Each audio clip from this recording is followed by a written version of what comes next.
One.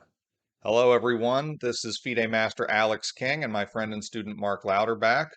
Hope you all have been doing well since our last video in the previous presidential administration, but we're back with more fun and exciting content. And Mark, how are you feeling today?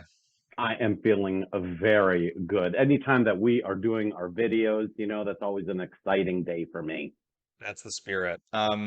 So for those of you who haven't been stalking me, I recently got glasses, so now I'm a true intellectual. And the topic of our video today is going to be a little tour through my Chessbase, which you can see here. So I'm going to Oh, I be thought this show. was your icon of flag collection that you're going to be showing me. This is We're, actually we're working also with gonna chess. Okay, Yeah, okay. we're I'm also going I'm to good with practice that. our flags. Yes, we're going to practice our Hmm. flags, but I'm going to show Mark some of the stuff I do in Chessbase, especially some things I've been doing recently. So let's first talk about these flags here, Mark. So do you know any of these flags? Do you know? I bet you know this Do I know one. any of these flags? That's the American flag. Yes, thank you very much. I do know the American flag. What about the other Appreciate that ones? one, Alex. Any of That's the the other ones? Norwegian flag, Yeah, that's Norway. the Good. the blue cross there. The but the rest of them, the normal flags and all that, is that an actual flag? The The one I'm highlighting, Yeah, that's Estonia. How do you is not it know Estonia? Estonia? Yeah. All And right, all then right. what You else? got me on that one. You don't know. I bet you don't know this one. This is a very obscure No, one. no, This I is do New not know that one. Caledonia. New Caledonia. New Caledonia. That's not I just like an liked the way actual it looked. country, I is liked it? the way it looked. So anyway, so all these New Caledonia flags are my private students. So each private student has their own database, and in that database Hmm. goes all the things that I do with those students, the various puzzles, any games that I've shown them, any games of theirs that we've looked at, stuff like that. Hmm. And Hmm. like so your flag has mostly the games that you send me that you've annotated that we go Yeah. over together, but it has other stuff that we've done together too, games I've shown you, puzzles, other stuff like that, all the stuff from when we started doing lessons. So I just keep it all Hmm. Hmm. together to make sure I don't repeat material. I don't give a student a puzzle that I've already given them. That wouldn't be the end of the world, of course, but I try to keep track of what I've done. I still don't know why I'm not an American flag, though. I mean, that's just The American doesn't flag, seem. this Mackenzie biography is just like Hmm.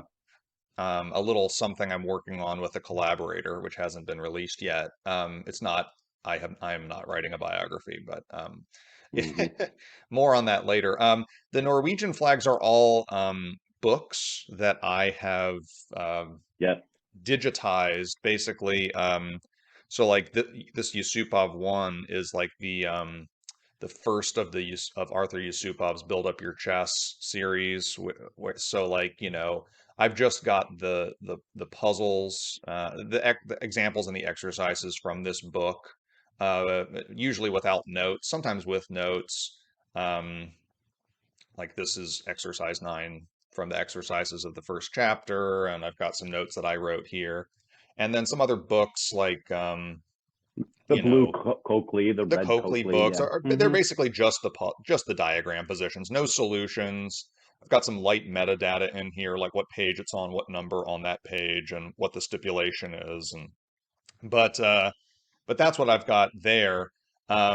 And then these Estonian flags are databases of historical games that I've annotated. Alex's Hmm. annotated history is like uh, it's got a bunch of you know, interesting historical games with notes that I wrote myself. So Yeah. all of these notes I wrote several years ago, and so they're a lot more verbose than the way I annotate now. Hmm. Currently, I annotate in a very different way than this. This is circa like 10 years ago or something. So, but more on that later. So anyway, so yeah, this Alex's annotated history database has over 100 games just like that, games I thought were cool that I, thoroughly annotated with a lot of prose in a sort of didactic style. And then And this is are any of them modern? yeah, the most recent ones are from, from recent years, like the ones at the end are Recent years of 1905 or of? I don't have 2000, anything more 2000? recent than 2019. That's I guess the last time I was updating this database Okay. because since 2019 I've been focusing more on annotating my own games primarily and Hmm. less on annotating these historical games. But I may return to these actually.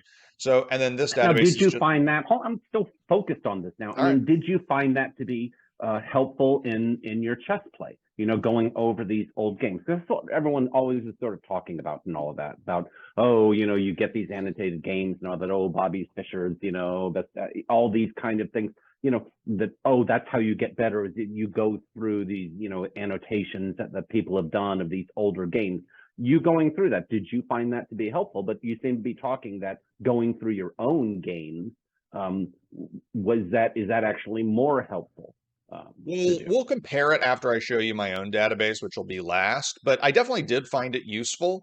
Um, but let me just show you the rest of these little things real quick, and then we'll compare the Like different something study bang. activities. These are just candidate games that I could one day annotate in that style and put them in that database. So just Okay. potential candidates for annotation and inclusion in that.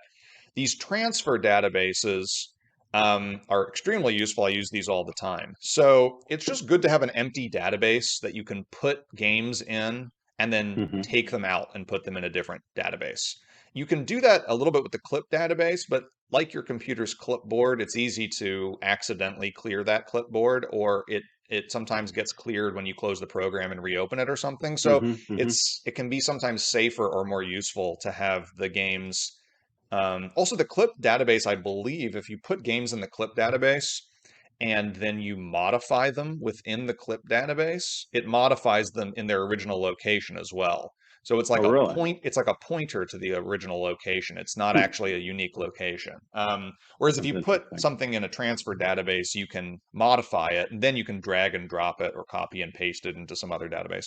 All right.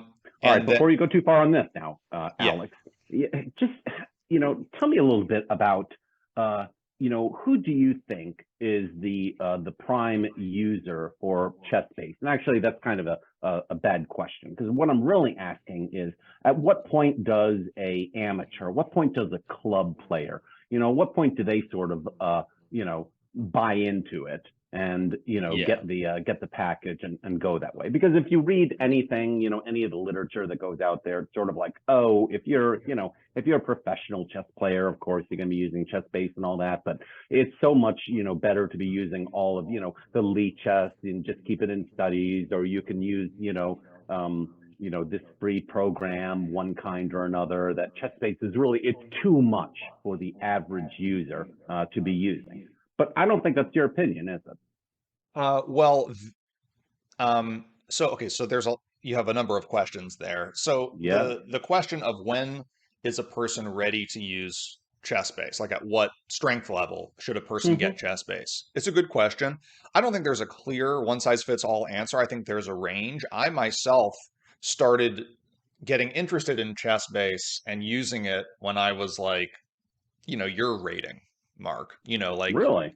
in the like I was under 1500 when I started using it. But a big part of that was that I was just naturally interested in it, and Sure, so I was sure. drawn to it. Other people are naturally You're about repelled 4 years by it. old at the time, and I started playing tournaments when I was 10, so I mm-hmm. was 1200 like a year or two later probably. So I love uh, hearing that, Alex. so anyway, but I know other people who didn't get chess base until they were like, I don't know, an expert or a master or something, So there's definitely a range. I think a big part of it is just when you it's just what your interest is. If you're interested in chess base, you can get it um, you know, you can get it earlier. If you're not interested in chess base, you can definitely get by without getting it for a long time. So, um, now the other part of your question about comparing using chess base to using Lee Chess and all the other tools that are available online and such. I mean, I use Lee Chess all the time. I use it all day long in my teaching, but it pales in comparison to the functionality of Chessbase. It does have a few things that Chessbase doesn't have. For example, ease of use. For Hmm. example, cross-platform use. You can of course use Chessbase even if you have a Mac. You can't do that.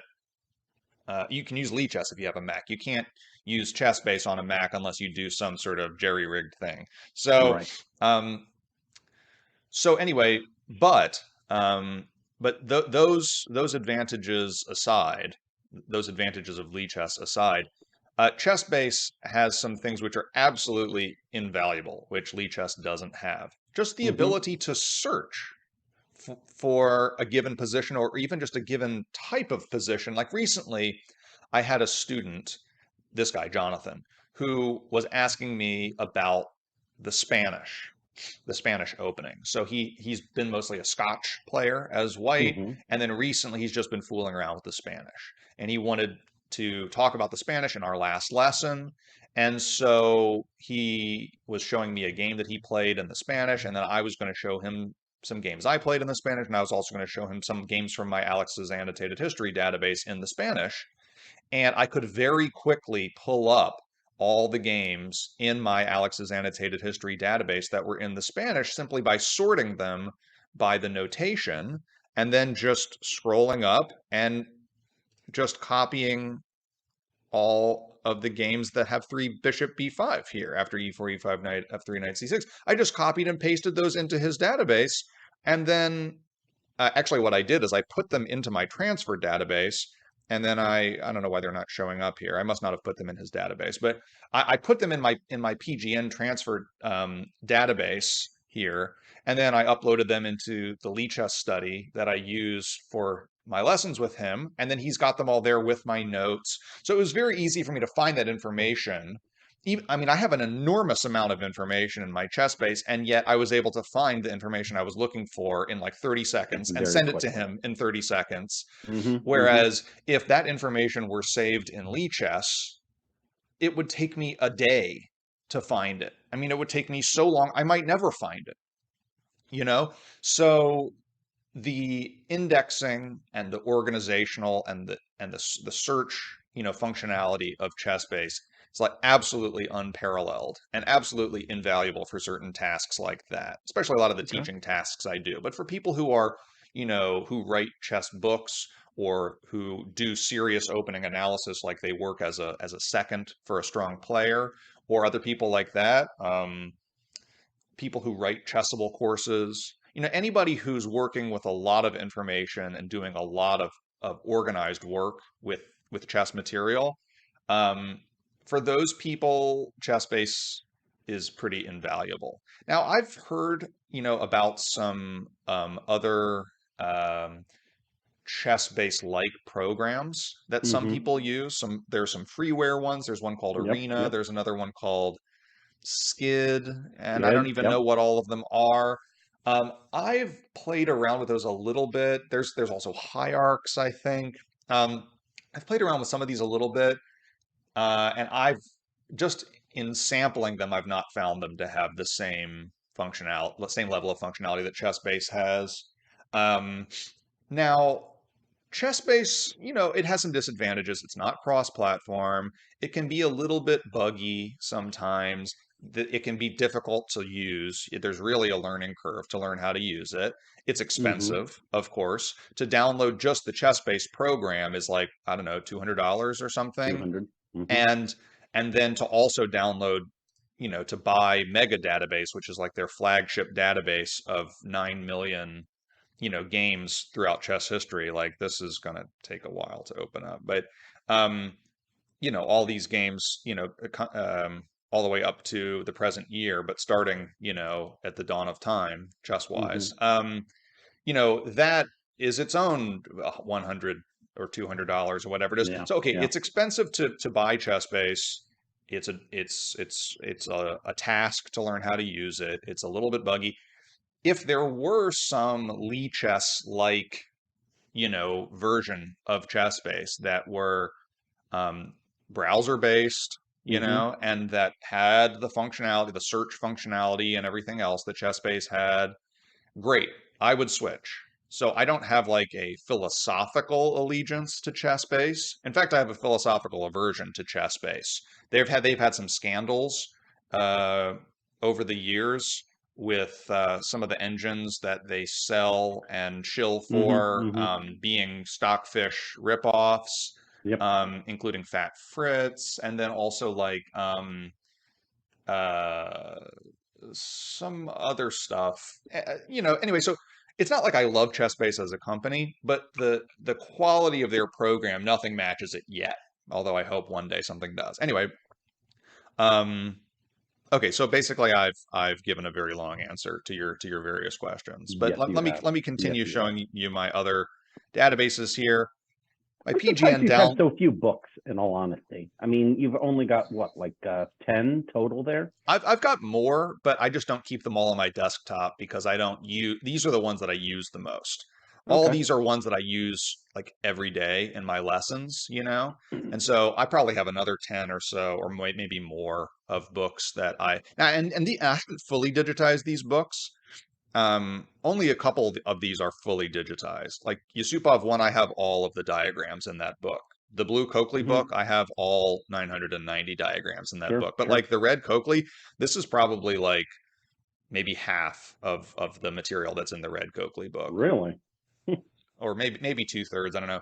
But anyway, so uh, PGN downloads is just a database where if I download a PGN um, like I download one of my chess.com games or something, um, or I download one of my correspondence games, then it goes into this database. And that, anyway, so odds and ends is basically just another transfer database. I don't know why I have two, but I do. Hmm. Sometimes it's nice to have two because, like, if I'm writing an article and I have like several examples that I'm working on, but it's going to take me several days to finish the article, I keep all of that in one of these databases, and I still need to be transferring stuff while I'm doing that. I need another blank database available. Hmm. Miscellaneous is just everything that does not fit into any of these other databases, but that I want to save, which is like everything under the sun. Um, it's like completed correspondence games, it's finished article source material, it's random stuff, random puzzles, 1,000 things. I mean, this is mostly article stuff. I don't know. Um, Problems and Puzzles is a database of just puzzles that I like.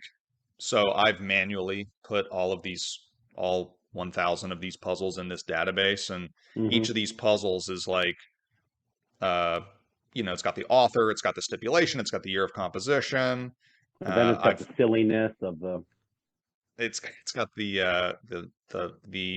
source of publication, the periodical that it was published in. It's got what type of puzzle it is. These different sources. These are all things I've put in um, manually. Is it a made in two, or is it a made in three, or is it an endgame study, or is it a helpmate, or whatever? What's a helpmate? A helpmate is a helpmate is. Let me show you a simple one. Oh, I don't. Do I have any simple ones? Yikes. Okay, sorry. Here. Okay, here we go. A helpmate is like a position where black moves first, and black is cooperating with white for white to checkmate black. So black is trying to get himself checkmated, and white is trying to checkmate black, and they're working together. But anyway, it's goofy. I like goofy stuff. So anyway, that's what all Yes, my you problem. do. That's what all my problems and Yes, puzzles. you Um, do. this is a data. This is a proprietary database of endgame studies that I bought for $50. It's really good. And Hmm. this is the flagship database of Chessbase for me. This is this is my For database of my for own most games. people, Alex. For This is what I most do the people. most work in here. This is my database of my 14,000 games, Hmm. almost, coming up on 15,000. Um, and this is basically all of my games of any sort of interest to me that I want to have saved. So that includes my online games, that includes correspondence games, that includes um, Games tournament that you play games. at the Memphis Chess Club and the Right. various. So if I go, so first of all, it dates all the way back to the year 2000. Hmm. Um, which was I started playing chess in 1999. So I'm fortunate to have you know handful of games, tournament games from the early part of my career. Hmm. Um, And um, but yeah, so I've got casual games.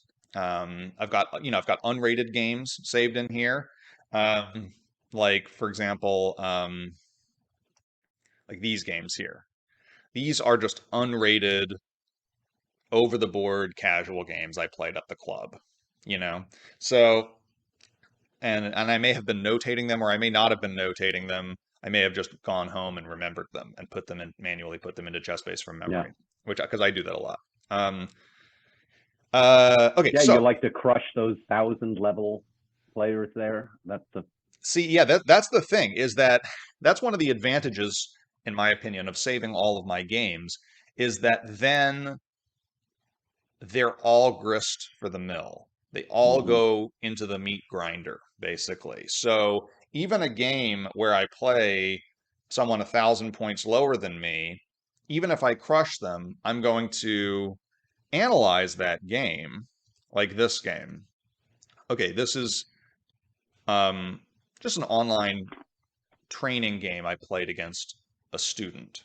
hmm Um, and like this was a very convincing win for me, in which I was like, ahead the entire time. But I still analyze it. I still find out what were the important mistakes for both sides. I didn't make any important mistakes, but he did, and I make a note of those. And then I can learn a little something from this game, even if only sort of unconsciously, even if only a small, incrementally in a small way. And I've got it saved. And this is in the classical Sicilian. So like if I, search for, um, if I want to see all my games in the classical Sicilian, it will be there. So it's saved and it's part of the aggregate data. So when I search for all my games, as black in the classical Sicilian, it's there. It's the most recent one. hmm Well, okay, it's not the most recent one because I played another one since then, but it's one of the most recent ones. It's there. I can open it up. If I want to see all the times that I've faced bishop e3, it's there. If I want to compare, how I've scored with knight g4 compared to how I've scored with e5 in this position, I can see that. I can see that, I've played e5 3 times. I've won all three of those, although they were all against much lower rated players. And I can also see that when I've played knight g4, okay, I've scored a little bit worse, but that's because one of those games was against Stockfish and I lost, and I've actually won the rest of them, But they were, again, against lower rated players. So anyway, this ability to search, in a database and to see data in the aggregate, this is like hmm the greatest thing ever. It's so fantastic. So basically when I save a game, I I standardize the metadata. So I standardize my name, and all of these, my name is saved as Alexander B. King. There's never hmm like Alex King, Alexander King, A King, ABK.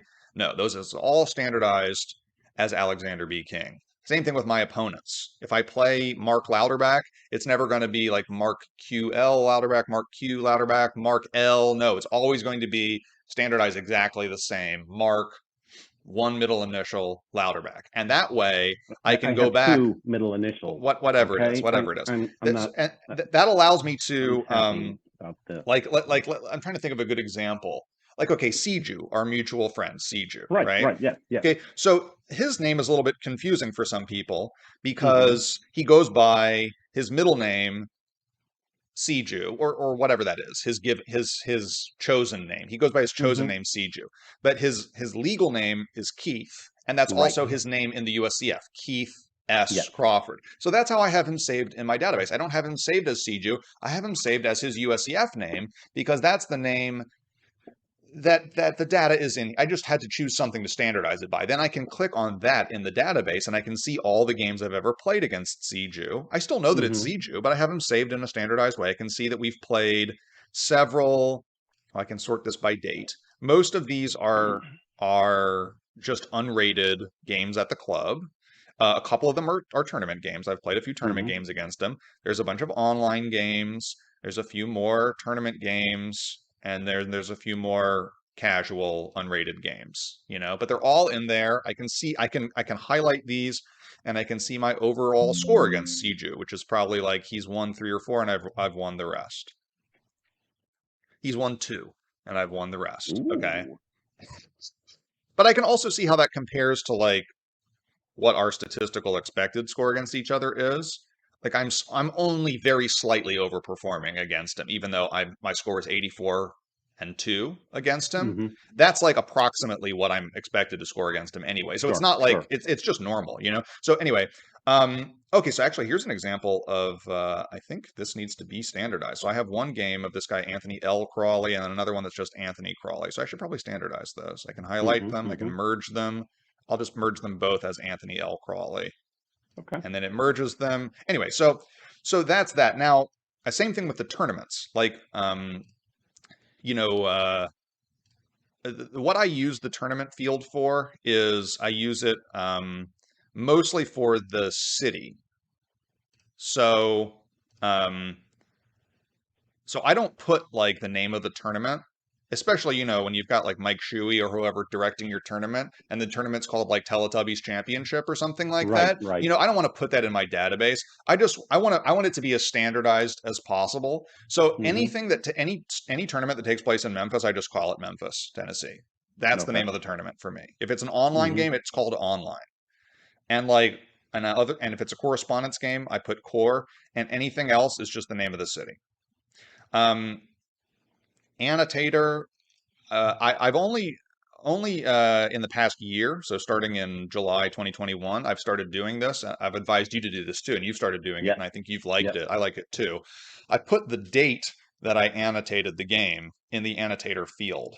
So if I annotated the game on July 13th, then the name of the annotator is ABK July 13th, 2021, right? Hmm. And then I can see how many games I can, the most important reason to do that is just so that you can see when you annotated that game, because from that you can extrapolate, like you can know like what version of Stockfish you were using to analyze it. Like I know already I was not using Stockfish 15 to annotate this game because Stockfish 15 didn't come out until like April of this year, and so in fact that's a sign that I can probably one day go back and reanalyze all of these games that were analyzed before Stockfish 15 came out because I could probably analyze them a bit better than I could when I was only using Stockfish 14. I don't have to, but I have the data there.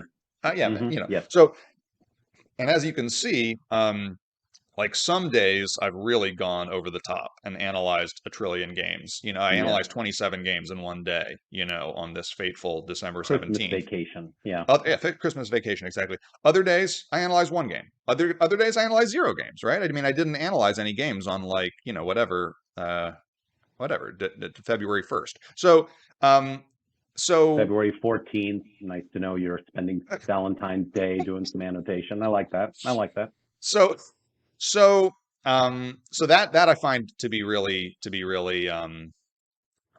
useful. Sources is also something where I try to standardize as much as possible. So every game in my database is either an online game or unrated means over the board, but not a USCF Right, rated game. right. Standard means a USCF standard game that's not FIDE rated, Hmm. or that's not in a FIDE rated tournament. Sure, Um, sure. Blitz is a USCF Blitz rated game. And those are ones that I have not notated, of course. I just go back and put them into my database manually from memory.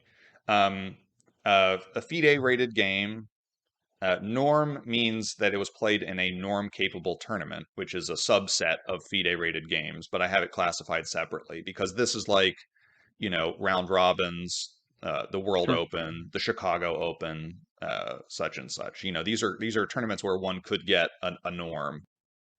Okay, sorry about that. My microphone just stopped working and I just plugged it back in. Anyway, I was saying that these are all tournaments where I could get a norm, and these are all my USCF Rapid rated tournaments, and these are all the games, um, either online or in person, where I was playing blindfold, and these are all of my correspondence. These are all my correspondence games. So those are the different sources. Um, Now, the teams, uh, this is meant to be used for team events. I don't hardly ever play in team events, so I just Oh repurposed no. this function for um, putting in some sort of tags on each game.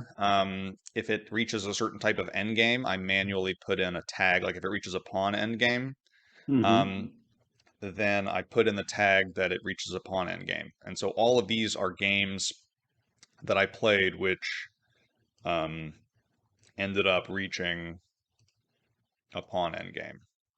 And I also have as a text note in the game when it reached that pawn ending.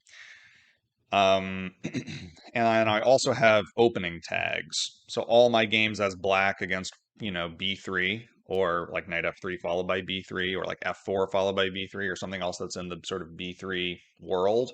Mm-hmm. Um, I have tagged as that so that I can pull them all up, and I can also pull up all the games, where I've faced black against the Scotch, and I can look at those in the aggregate. I can sort them by date. I can look at the results. I can look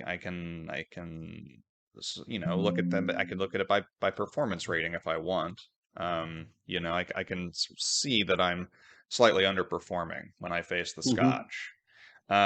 Anyway, so that's what I use Teams for. And then the final thing that I use is Game Tag, which um, I have this regulation tag that I put for all my games, which are either standard rated games or games with quasi standard rated conditions. So, this is mostly for tournament games, but it's also for my correspondence games, which are like um, notionally high enough quality to be comparable to my standard rated tournament games. Of course, many of them are much higher quality. Some of them are of lower quality. Um, and then also like any unrated games that I play, which are like a slow enough time control, and that they sort of approximate standard rated conditions. Like if I Mm-hmm. play a standard, I mean, if I play like a over the board tournament game against Siju at my house with nothing at stake, but we're playing without a clock, and we take an hour to play the whole game, and it's a serious game, and then I tag it as regulation in my database, to show that like these are all of the serious games that I played, and all Right. my other Right. games are like my online blitz games, my blitz tournament games, my rapid tournament games, my like terrible chess.com daily games against like 1800s where someone like hangs a piece, like um just games that don't quite, make the cut of being Mm-hmm. serious Mm-hmm. games. And so even within that subset of regulation games, I have a lot, right? I mean, I have over Yep. 1200 regulation games, which is a lot. Again, dating from from the year 2000, from the very early part of my career, and going all the way to my most recent correspondence game, which like concluded yesterday.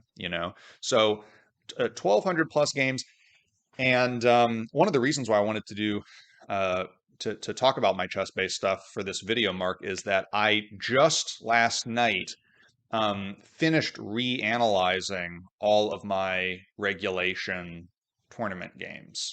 Really. Yeah, so this is what I've been doing basically since I started putting the date for when I analyzed a game. Mm-hmm. Is I started doing that when I started going back and reanalyzing all of my regulation games, um, in my sort of in my sort of modern pared down annotation style, where I don't use a Right. lot of text, I don't use a lot of prose. I rely heavily on evaluation symbols, like unclear or whatever. Um, Mm-hmm. And so I try to make the notes, I tried to standardize the format of the notes to make them sort of bare bones, streamlined, just the facts style notes, as opposed to these, very um, prose heavy, sort of overtly didactic, um, not necessarily completely objective notes that I used to write. Hmm. You know, these notes the way that I used to write notes like this was very much modeled on the way that I read annotations, from chess literature, like Irving Chernev, who, we kind of ragged on a Yeah. lot in a previous video, sort of that style, and so that's what I was going for. And then at a certain point, I really soured on that style, as evidenced by that previous video we made, challenging Chernev. Hmm. I soured on that style, and I felt like it would be better for me to analyze my own games in a more standardized way. And so now the standardized way, basically, it's also a lot faster. When I can analyze a whole game, even a serious correspondence game. I mean, this is an engine correspondence game that I played. Like, Hmm. I spent a long time playing this game and like analyzing my moves for this game, and I assume that my opponent did too. But analyzing the game took me like 5 minutes or less because of my new streamlined Right. workflow for doing that. And I never ever would have made it through reanalyzing all 1200 of my games if I did not have this stripped down workflow, because it would have been way too much of a task. I mean, it would have taken me 5 years to reanalyze, or more, 10 years to reanalyze all 1200 of these games if I were doing it, in the way that some people analyze their games, where they take days on each one and they Right. try to Right. first analyze it with the computer without the computer before they turn on the computer, and they try to explain everything in words. And if you do that, there may be some benefits to that, but in my opinion, there are way more downsides. And the biggest downside is just that it's not sustainable. You won't be able to do that with Hmm. very many games because it takes too long and it's too laborious. Of course, again, there are advantages to going to working really hard and thoroughly on something, but in my opinion, having gone through all the different workflows for annotating my games, I find that sustainability and scalability of analyzing your games is a more important benefit, you know? Um, And so and so, would these be the games that you would search through? Okay, if you were preparing or doing some kind of thing, would you be much more inclined to, yes, I can do a database search from, the Open Sicilian and all that from all of my games, but are you sort of like, you know what, I'm going to do it from my standard games because I know that I've analyzed them and I'm going to be able to kind of quickly gain that data that that I that's why need in order to. in my tags over here that I showed you for openings and for end games, I only do that for regulation games. So I don't do that for all the games in my database. Like if I want to see all my if I know that I'm going to be facing someone who plays the C3 Sicilian, then Hmm. I click on this, and this only pulls up my regulation games against the C3 Sicilian. It doesn't pull up my 300 more online blitz games against the C3 Sicilian, where like the result of the game was determined by someone flagging someone else in king and rook versus king and rook. Those, I don't want those to to taint the data. I want to Hmm. just look at the tournament games. So yeah, but yeah, if I'm going to play someone, if I'm going to play a specific player, like let's say I'm going to play Graham, because I play Graham Horowitz, one of my fellow, Yeah. 2300s here in Memphis. If I'm going to play Graham, first of all, Graham I already know is one of the number one people I've played in my database. I can I can search for my games against Graham, and I can just select the recent tournament games we've played against each other, which is like these are the last three tournament games we've played against each other. So I can just look at those, or I can search by source. I can only look at the standard. I can, I can just cut out all the rapid games and only look at our standard. tournament games that we've played against each other. We've never played a FIDE rated game against each other, but we've played all these standard games. And within that, I could just select my games where I'm playing black if I know that I'm going to have black against him in the city championship or whatever it is, and I can review those. I can click on each of those, and I can look at this game that I played against him and see how he destroyed me. I can look at this game and see how it was like a fighting draw, and blah blah blah. So, having all of this metadata that I meticulously maintain for my database allows me to perform certain useful research tasks very easily and quickly, which is good Hmm. for my playing career and certainly good for my teaching as well. So anyway, that's my basic tour of my chess base, Mark. I know we've I've showed you some stuff in my chess base before, but now Yeah. I'm showing the world with you as my companion. So yeah, before we sign off here, any questions about anything I've shown you here in this video, Mark? No, I would just kind of want to sort of highlight one of the things that even from our brief experience of being your student, just kind of taking a look at myself and being like, okay, here's what annotation is going to make me.